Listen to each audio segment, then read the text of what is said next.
This is VK6ARN, Newswest. We are a community organisation and we've been serving up the best amateur radio news in Australia since 1931.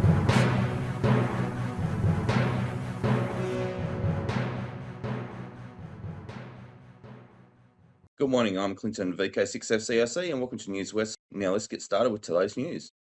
Good morning, happy campers, and I do mean good morning because if you're listening to this in the evening, you've missed the activity I'm about to talk about. So after the news will be the Technical and General Net, and after the Technical and General Net will be a Wyson activity happening on Harrison Island. That's Harrison Island in the Causeway. So we will be on the eastern side of the island. So if you're heading from Perth, it's turn left into the Causeway car park. And if you're coming from the south, you've got to go up around the roundabout in the CBD and come back. And it's on the left then, because there's a big island in the way and you can't cross the... Anyway, Bob, VK6KW, and myself will be getting down there hopefully before midday. Somewhere between midday and 1 p.m. we'll be setting up the equipment, and Phil VK6DEV will be with us. And any Wyson member or anyone interested in Wyson or POTA, or just you want to come down and say hi, excellent. We'll be there operating a POTA station on Harrison Island from 1300 to about 1600. But we've got to get ready first, so we'll be down there from around about midday. If you want to drop on down, that's excellent. If you want to see POTA in action, that's excellent. If you want to bring some gear and get yourself au fait with putting it all together in a off-grid location, all the better. 7-3s from Wyson, Western Australia. But wait, there's more from WAG. The next meeting of WAG is proposed to be a Sunday barbecue. Now, we're thinking either the 9th or the 16th. We'll get back to you next week on that and even perhaps the location. We're thinking south of the river, but it's a bit up in the air at the moment. More details next week, and hopefully we'll have something more to say about VK6RLM. Hopefully, fingers crossed. The WAG Technical and General Net, of course, was this morning. If you're listening to this Sunday night, it'll be next week.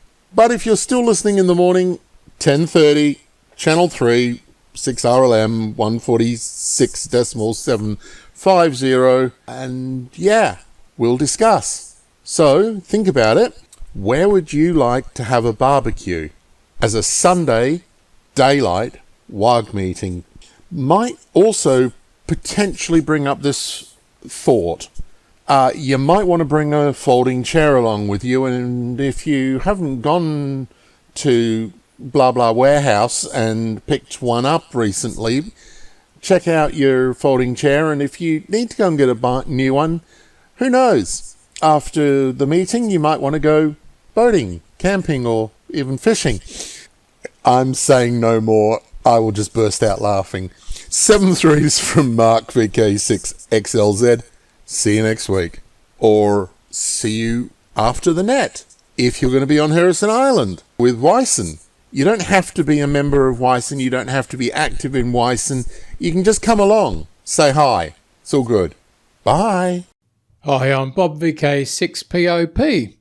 I've had a busy week, including on airtime, and that's great. I've been playing with FreeDV, the amazing digital voice thing that's simply getting better all the time.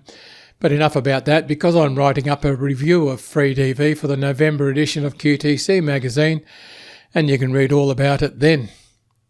Something I've discovered, or rather rediscovered, is that digital modes are full duty cycle, and that impacts on every part of your system, including your antenna, and particularly where there's a balun or an unun involved, something that involves a ferrite core. Whereas the unun that I've been using on my end-fed halfway antenna has done well on single sideband, it breaks down using a digital mode, with a resultant reduction in power radiating from the antenna. The end-fed was only a temporary solution so that I could get on air with plans to put up a better antenna as soon as I could. Well, you all know how those things go.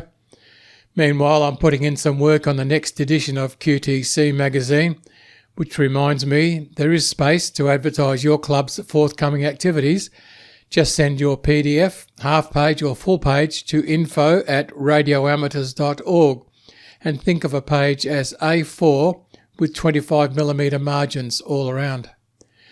We'd also like to hear about how your activities went. Send your story and photos to info@vkradioamateurs.org. The deadline for the November QTC is the 2nd of November, so you haven't got long. The advantage of electronic magazines is that material can be published as it's submitted rather than having to wait for weeks or even months, as you do with Dead Tree magazines. Adding extra pages to an electronic magazine is simple, whereas with print magazines, adding more pages adds more cost for paper, layout, printing and postage. So how did Jota go? I believe there were some good activities running. I eavesdropped on some QSOs and the kids were doing great. I'd happily include your Jota wrap in QTC. Remember, story, location, setup, photos. Too easy, isn't it? Finally, wearing my Newswest hat, the contributions from clubs has dropped right off. Remember, folks, it's your news, not mine, not Clinton's. Yes, it's a chore regularly putting in items for the news, but that's how newcomers to the hobby find out what's on. Newcomers to the hobby are hungry to find out where they can fit in and where they can get information to help set up and, of course, to meet like-minded people. So, extractum digitum. Please, I had to be nice about it. I'm Bob VK6POP, 7-3. This is Newswest, your amateur radio news on VK6ARN, originating on the Newswest linked repeater network and HF relays. Foundations of Amateur Radio. The other day I received an email from Frank, Kilo 4 Foxtrot Mike Hotel, asking me about an idea I'd worked on some time ago, namely the notion that I might monitor solar flux at home using a software-defined radio. At the time, I was attempting to get some software running on my Pluto SDR and got nowhere fast. Before I continue, a Pluto SDR, or more formally an ADALM Pluto Active Learning Module by Analog Devices, is both a computer and a software-defined radio receiver and transmitter in a cute little blue box. I've talked about this device before. It's an open design, which means that both the software and hardware are documented and available straight from the manufacturer. Out of the box, it covers 325 MHz to 3.8 GHz. You can connect to a Pluto SDR using USB or via the network, wireless or Ethernet, though I will mention that neither of those last two is currently working for me, but more on that later. Encouraged by Frank's email, I set out to explore further and came across a 2019 European GNU Radio Days workshop, which discussed some of the tools that are available for the Pluto SDR, accompanied by 2 PDF documents walking you through the experience. One comment around why the Pluto SDR uses networking as one of the connectivity options spoke to me. From a usability perspective, networking makes it easier to access the Pluto SDR from a virtual machine, since most of the time that already has network connectivity, whereas USB often requires drivers. As you might recall, network connectivity is one of the many things that I'm trying to achieve with a project that I'm calling Bald Yak, since by the time we're done there's not going to be much hair left from all the yak shaving. The Bald Yak project aims to create a modular, bidirectional and distributed signal processing and control system that leverages GNU radio.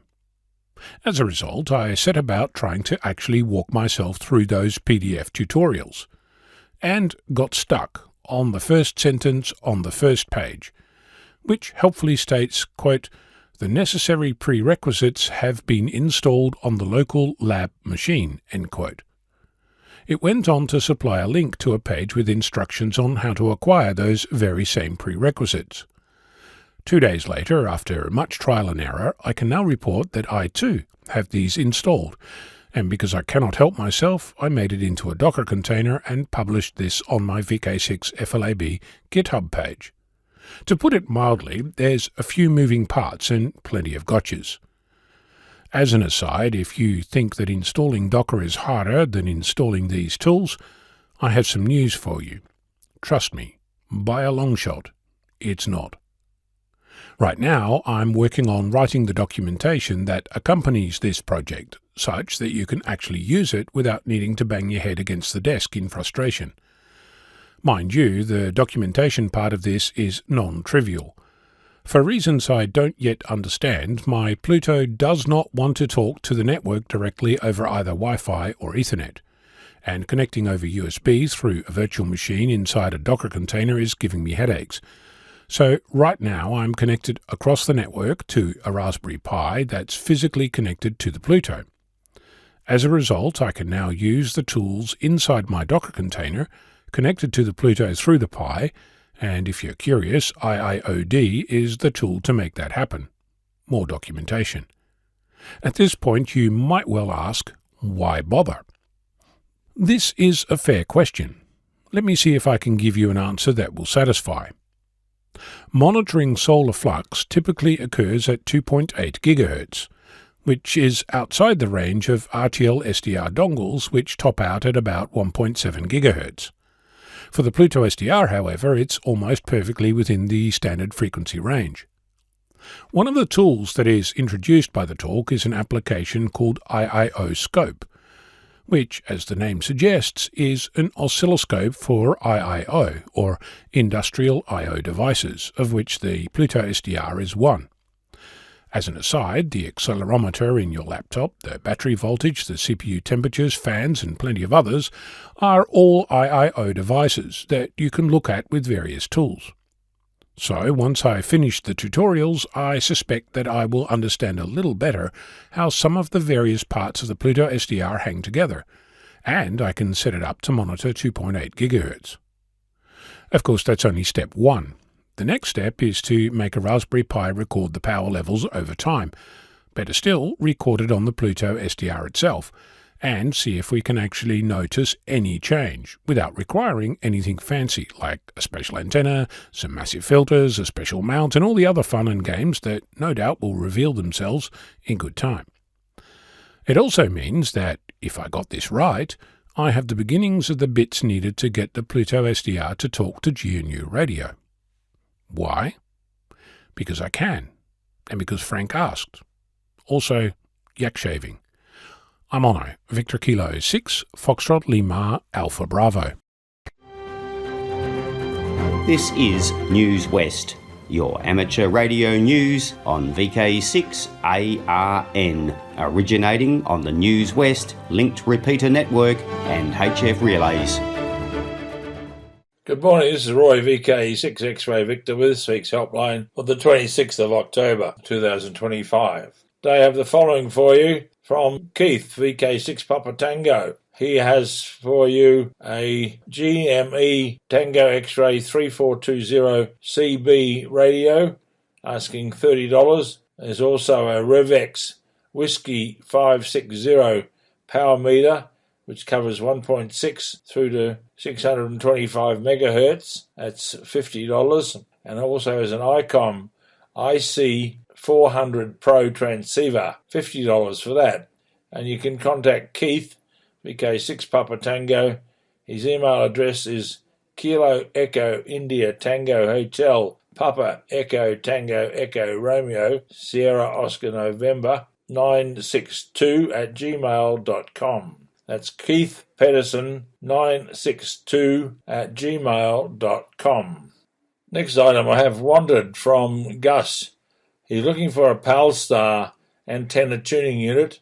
It's a Palstar type Alpha Tango 1 Kilo Papa. Must be in good working order and condition. Please let him know if you can have one surplus to your requirement. That's Gus, VK6 Whiskey Bravo. His email address is VK6WhiskeyBravo@yahoo.com, and his SMS telephone number is 0407030592. I'll say again, SMS to 0407030592.